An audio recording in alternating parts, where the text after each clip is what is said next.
तू सफर मेरा है, तू ही मेरी मंजिल। नमस्कार दोस्तों, क्या आप जानते हैं वो आवाज जो आपके दिल को चीर देती है? संभल जा जरा, वो तुम ही हो। गाने वाला जादू, वो छन्ना मेरे आ का दर्द। मेरा उजला सितारा तेरे नाम किया, चन्ना मेरे आ। एक ऐसे सिंगर की जिनकी आवाज का जादू हर जनरेशन के सर चढ़कर बोलता है, जिनकी सुरीली और करिश्माई आवाज सीधे दिलों को छू जाती है। जिया जाए ना जाए ना जाए ना, और पिया रे। रोमांटिक गानों के बेताज बादशाह कहे जाने वाले इस गायक ने हर जॉनर में अपनी काबिलियत का लोहा मनवाया है। गजलों की गहराई हो या धूम धड़ाके वाले गानों का जोश, हर अंदाज में इन्होंने अपने हुनर से जान डाल दी। आज जाने की जिद ना करो। लेकिन क्या आप जानते हैं कि इस सिंगर की आवाज की दीवानी सिर्फ पब्लिक ही नहीं, बल्कि इनके कंपटीशन भी इनकी तारीफ करते हैं। संग दिल्ली वाली गर्लफ्रेंड कुछ भी गवा लो, हाँ, he can sing anything. breakup song. Anyway, Arijit से कुछ भी गवा लो. हाँ, he can sing anything. Whether it's a very ghazal versatile. or whether it's a dance song or whether it's a romantic song, he can sing Or classical song, whatever it is, he can anything. sing all of it. Absolutely. He's one of रे यही तो signal तोड़ ताड़ के आया दिल्ली वाली girlfriend छोड़ छाड़ के।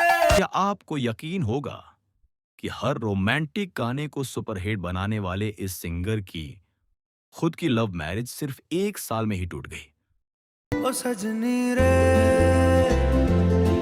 कैसे कटे दिन रात। और क्या आप सोच सकते हैं कि बॉलीवुड के दबंग खान से पंगा लेने के बावजूद ये इकलौते ऐसे सिंगर रहे जिनकी सफलता में कोई कमी नहीं आई, बल्कि ये टॉप पर अपनी जगह बरकरार रख सके।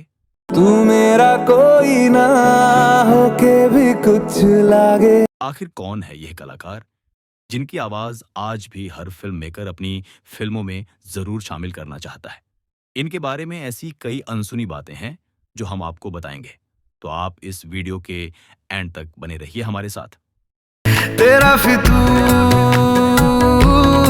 जब से चढ़ गया रे। दोस्तों, बॉलीवुड की इस चकाचौंध भरी दुनिया में एक गाना हिट होते ही सिंगर्स और रैपर्स का ट्यून ही बदल जाता है। उनका स्टाइल, पहनावा और बातचीत में ऐसा बदलाव आता है कि अगला गाना फ्लॉप भी हो जाए तो उन्हें फर्क नहीं पड़ता। लेकिन इन सब के बीच एक ऐसा सिंगर भी है जिसने एक के बाद एक सुपरहिट गाने दिए और फिर भी अपनी सादगी को बरकरार रखा। मुझे छोड़ कर जो तुम जाओगे, बड़ा पछताओगे। अवार्ड शो हो या कोई भी कंसर्ट, इनकी सादगी हर जगह जरूर झलकती है। हाँ दोस्तों, आज हम बात कर रहे हैं आज के सबसे वर्सेटाइल सिंगर अरिजीत सिंह की, जिसने अपनी सेंसेशनल आवाज से इतिहास रच दिया। आज हम आपको बताएंगे अरिजीत सिंह की जिंदगी का वो अनसुना राज जो बॉलीवुड ने छुपाया। दिल मेरा देखो ना, मेरी हैसियत पूछो। अंत तक रुको, चौंकाने वाली सच्चाई खुलेगी। लाइक करो, सब्सक्राइब और बेल आइकन दबाओ। चलो शुरू करते हैं। अरिजीत सिंह का जन्म 25 अप्रैल 1987 को पश्चिम बंगाल के मुर्शिदाबाद के जियागंज में हुआ।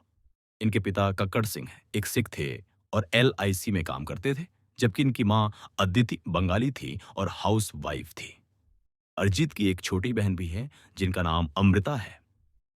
अरिजीत ने अपनी शुरुआती पढ़ाई जियागंज राजा विजय सिंह हाई स्कूल से पूरी की और इसके बाद श्रीपत सिंह कॉलेज में दाखिला लिया।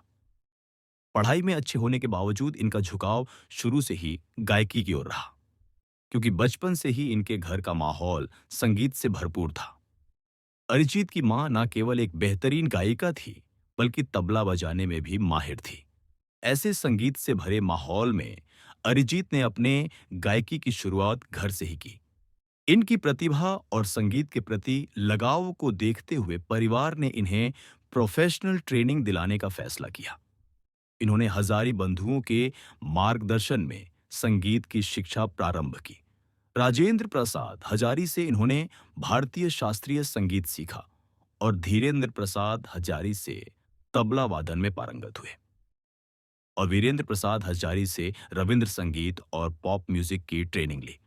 अरिजीत ने स्टेट लेवल सिंगिंग कंपटीशन जीतकर स्टेट गवर्नमेंट से संगीत की स्कॉलरशिप भी हासिल की। इसके बाद साल 2005 में अपनी पहचान बनाने के लिए अरिजीत ने सोनी टीवी के singing reality show fame Gurukul में हिस्सा लिया।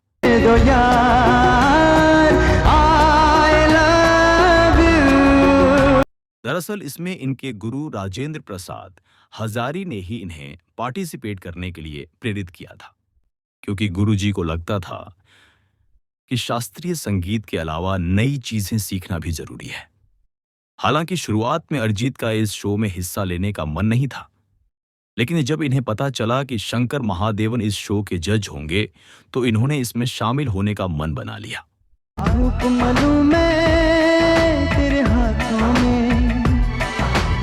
अरिजीत ने अपनी अद्भुत गायकी से न केवल शो में जगह बनाई बल्कि टॉप 6 तक पहुंचने में भी कामयाब रहे। हालांकि पब्लिक के कम वोट्स की वजह से इन्हें वोटिंग राउंड से बाहर होना पड़ा। बुरा लग रहा है, आज उतना कभी नहीं लगा था, because I felt Arijit is always I felt he is one of the best singers in the Gurukul. इस शो से इन्हें बहुत ज्यादा पहचान तो नहीं मिली, लेकिन टीवी पर आने की वजह से अरिजीत की फैन फॉलोइंग बढ़ने लगी और इंडस्ट्री में कुछ कॉन्टैक्ट भी बनने लगे। शो से बाहर होने के बाद इन्होंने शंकर एहसान लॉय के साथ असिस्टेंट के रूप में काम करना शुरू किया। इसी दौरान टिप्स ने इन्हें एक एल्बम के लिए साइन किया। इसके तहत अरिजीत को हर महीने एक फिक्स्ड सैलरी भी मिलने लगी। लेकिन जब 1 साल तक एल्बम रिलीज नहीं हो सका तो इन्होंने टिप्स के साथ अपना कॉन्ट्रैक्ट तोड़ दिया और सैलरी लेने से मना कर दिया। हमारी अधूरी कहानी। हालांकि इस डिसीजन से अरिजीत की इनकम बंद हो गई और मुंबई जैसे महंगे शहर में रहना मुश्किल होने लगा। एक समय ऐसा भी आया जब इनके पैसे खत्म हो गए और इन्हें कोलकाता वापस जाना पड़ा। लेकिन मुंबई की चकाचौंध और अपने सपनों की ओर खिंचाव ने इन्हें बार बार इस शहर में लौटने पर मजबूर कर दिया। इसी दौरान सोनी टीवी पर एक और रियलिटी शो 10 के 10 ले गए। दिल आया में फेम गुरुकुल और इंडियन आइडल के कंटेस्टेंट्स के बीच म्यूजिकल फेज ऑफ होना था। इस शो में अरिजीत ने भी हिस्सा लिया। तेरे बिन बेकरारी जलाए, तेरे बिन चैन मुझको ना आए, तेरे बिन। और अपनी शानदार गायकी से जीत हासिल कर 10 लाख का इनाम भी अपने नाम किया। इस राशि से अरिजीत ने म्यूजिक प्रोग्रामिंग के लिए खुद का एक रिकॉर्डिंग सेटअप तैयार किया और छोटे मोटे प्रोजेक्ट्स के लिए म्यूजिक कंपोज करना शुरू कर दिया। इसके साथ ही अब इन्हें शंकर एहसान लॉय, विशाल शेखर और मिथुन जैसे बड़े संगीतकारों के साथ असिस्टेंट म्यूजिक प्रोग्रामर के तौर पर भी काम मिलने लगे।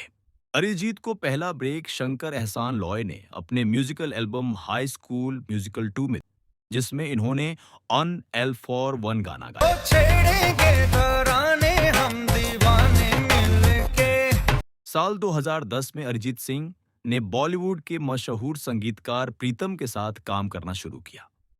यह वही दौर था जब प्रीतम के हर गाने हर तरफ छाए हुए थे और उनके पास कई बड़े प्रोजेक्ट भी हुआ करते थे। दिल मेरा मुझसे है कह रहा। इस दौरान अरिजीत ने प्रीतम के साथ मिलकर गोलमाल 3, क्रूक और एक्शन रिप्ले जैसी फिल्मों के गानों पर काम किया। शायद तेरे दिल की दुआ हूँ, हाँ, तुझको जो पाया। साल 2011 में अरिजीत को फिल्म मर्डर 2 के गाने फिर मोहब्बत करने चला है तो उसे डेब्यू करने का मौका मिला। दिल संभल जा जरा, फिर मोहब्बत करने चला। ये गाना मिथुन के कंपोजिशन में साल 2009 में रिकॉर्ड हुआ था, लेकिन फिल्म के रिलीज होने पर यह गाना सुपरहिट साबित हुआ। अरिजीत की आवाज ने हर किसी को मंत्रमुग्ध कर दिया और लोग इंटरनेट पर इनका नाम सर्च करने लगे। फिर मोहब्बत करने चला है तू। इसके बाद साल 2012 में प्रीतम के कंपोजिशन में फिल्म एजेंट विनोद का गाना राब्ता अरिजीत की आवाज में सुनने को मिला।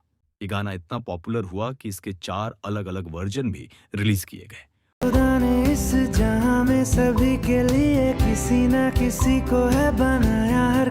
उसी साल इन्होंने प्रीतम के निर्देशन में प्लेयर, कॉकटेल और बर्फी जैसी फिल्मों के गानों को अपनी आवाज दी। इनमें से बर्फी का गाना फिर ले आया, दिल ऑडियंस के बीच खूब लोकप्रिय हुआ।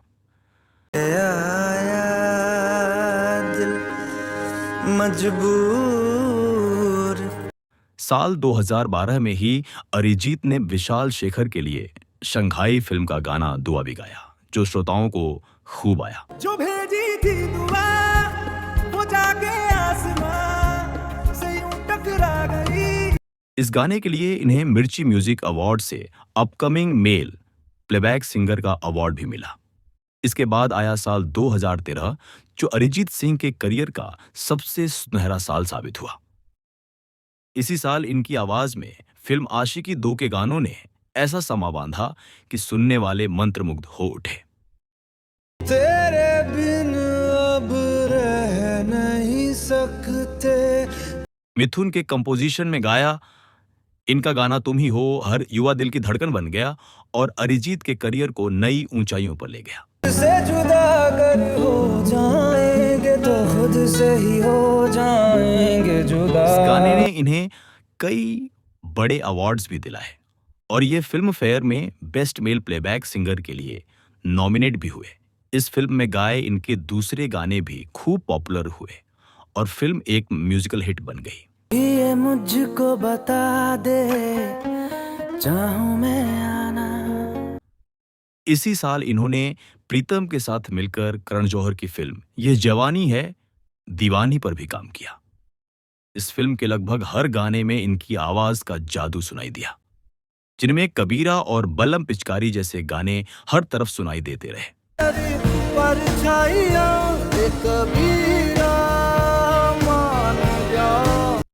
2013 में ही इन्होंने फटा पोस्टर निकला हीरो, आर राजकुमार, चेन्नई एक्सप्रेस, बॉस, जैकपॉट, गोलियों की रासलीला रामलीला और मिक्की वायरस जैसी फिल्मों में भी गाने गाए। जो बादल बरसे मैं देखूं तुझे आंखें भर के, तो से नैना जब से मिले तन्हा मेरे बाद में नैना अश्क न हो। अब अरिजीत का नाम हर डायरेक्टर और म्यूजिशियन की पहली पसंद बनने लगा।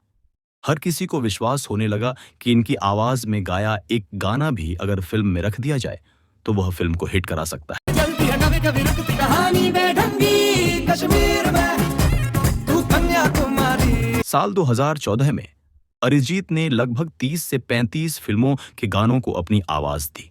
इनमें गुंडे, शादी, साइड इफेक्ट्स, क्वीन, मैं तेरा hero, 2 states, head story 2, क्रिचर 3D, एक विलन जैसी फिल्में शामिल रहीं। तेरी कस्तूरी रैन जगाए मन मस्त मगन मन, फिर तुम पे प्यार आया है मैं तेनू समझावा कि ना तेरे बिना लग।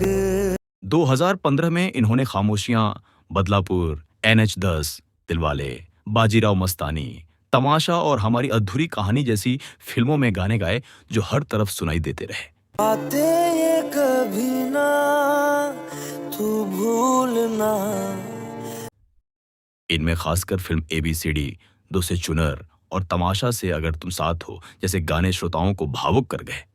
तेरी नजरों में है तेरे सपनों में नारा। 2016 में अरिजीत ने एयरलिफ्ट, सनम तेरी कसम, फितूर, बागी, ऐ दिल है मुश्किल और दंगल जैसी बड़ी फिल्मों के लिए गाने गाए। कि तेरे लिए दुनिया छोड़ दी है तुझ पे ही सांस आके रुके, जो खिड़कियों से झांकते थे नैना। फिल्म है दिल है मुश्किल का छन्ना मेरिया और दंगल का नैना अरिजीत की आवाज में यादगार गाने बन गए। चलता हूँ दुआओं में याद रखना। खासकर दंगल के गाने ने इनका वो सपना पूरा किया जिसमें इन्होंने कहा था कि ये आमिर खान के लिए गाना गाना चाहते हैं। अरिजीत सिंह ने बॉलीवुड के लगभग सभी बड़े म्यूजिक डायरेक्टर्स और सुपरस्टार्स के लिए गाने गाए, लेकिन जब बात सलमान खान की आती है तो यह रिश्ता हमेशा विवादों से घिरा रहा। ये मामला दरअसल 2014 के एक अवार्ड शो से शुरू हुआ, जहां अरिजीत को बेस्ट मेल प्लेबैक सिंगर का अवार्ड मिलना था। उस समय आशिकी 2 के गाने तुम ही हो ने इन्हें इंडस्ट्री में एक बड़ा नाम बना दिया था। अरिजीत ने इस अवार्ड फंक्शन में आने का फैसला महेश भट्ट के कहने पर किया, लेकिन प्रीतम के साथ काम और फ्लाइट पकड़ने की जल्दी के कारण इन्हें इवेंट में पहुंचने में देर हो गई और वहां पहुंचने के बाद थकान की वजह से यह अपनी सीट पर ही सो गए। जब इनका नाम पुकारा गया तो किसी ने आकर इन्हें जगाया। अवार्ड लेने के लिए जब ये स्टेज पर गए तो इन्होंने सिंपल शर्ट, ट्राउजर और चप्पल पहन रखी थी। ये देखकर शो के होस्ट सलमान खान ने मजाक में कहा, चप्पल पहनकर अवार्ड लेने आया है, ये क्या हुलिया है? जब सलमान ने पूछा, सो रहे थे क्या? तो अरिजीत ने पलटकर जवाब दिया, आप लोगों ने सुला दिया था।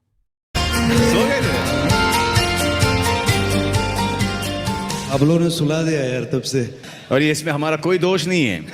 ऐसे गाने बजते रहेंगे।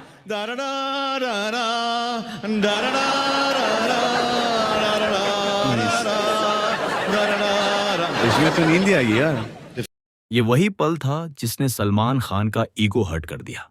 खैर, उस रात अरिजीत ने स्टेज पर ही सलमान खान से माफी मांग ली और बाद में पर्सनली टेक्स्ट कर अपनी गलती भी स्वीकार की। हालांकि सलमान ने बाहर से तो माफ कर दिया, लेकिन उन्होंने अपने प्रोजेक्ट से अरिजीत की आवाज हटानी शुरू कर दी। कुछ ही दिनों में सलमान की फिल्म किक में गाया अरिजीत का गाना रिजेक्ट कर दिया गया। बजरंगी भाईजान में इनके गाए गानों को फिल्म में शामिल ही नहीं किया गया और फिल्म सुल्तान का गाना जग घूमे या गाना अरिजीत से गवाया जा चुका था, लेकिन बाद में उसे भी दूसरे सिंगर से रिप्लेस कर दिया गया।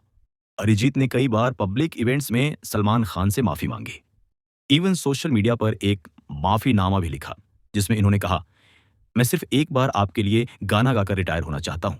वैसे तो कहा जाता है कि आज तक जिसने भी फिल्म इंडस्ट्री में सलमान खान से पंगा लिया उसका करियर बर्बाद हो गया, लेकिन अरिजीत के केस में ऐसा नहीं हुआ और अपनी मेहनत और टैलेंट के दम पर अरिजीत ने इंडस्ट्री में अपनी नंबर 1 सिंगर की पोजीशन बरकरार रखी। आखिरकार 9 साल बाद सलमान खान को भी अपना फैसला बदलना पड़ा और अरिजीत के साथ पैचअप करते हुए उन्होंने टाइगर 3 में लेके प्रभु का नाम अरिजीत सिंह से गवाया, जो कि जबरदस्त हिट हुआ।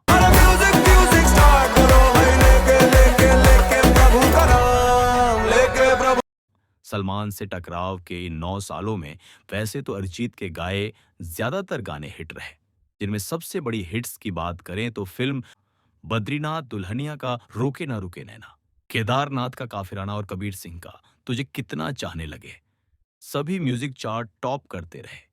ऐसे तुम मिले हो जैसे मिल रही हो इत्र से हवा, जो तेरे इश्क में बहका पहले से ही, क्या उसे बहकाना ओ जालिमा।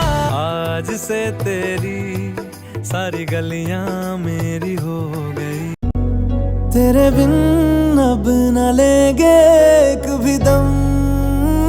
जो इसके अलावा अरिजीत का गाया फिल्म लव आजकल 2 का शायद, ब्रह्मास्त्र का केसरिया, भेड़िया का अपना बना ले, पठान का झूमे जो पठान, तू झूठी में, मक्कार का तेरे प्यार में और जवान का गाना दिलों में बस गया। तुम ना हो रहेंगे हम नहीं, झूमे जो पठान मेरी जान महफिल ही लुट जाए। बॉर्डर 2 में भी अरिजीत की आवाज हमें सुनाई दी गई है, घर कब आओगे में। जो चिट्ठी आती है वो पूछे जाती है कि घर कब आओ। वहीं अरिजीत की पर्सनल लाइफ की बात करें तो 2013 में अरिजीत ने सिंगर रूपरेखा बैनर्जी से शादी की, लेकिन यह रिश्ता 1 साल भी नहीं चल सका। इन दोनों की मुलाकात फेम गुरुकुल शो के दौरान ही हुई थी, लेकिन शादी के बाद झगड़े बढ़ने लगे और आखिरकार तलाक हो गया। तलाक के बाद अरिजीत बेहद डिस्टर्ब हो गए।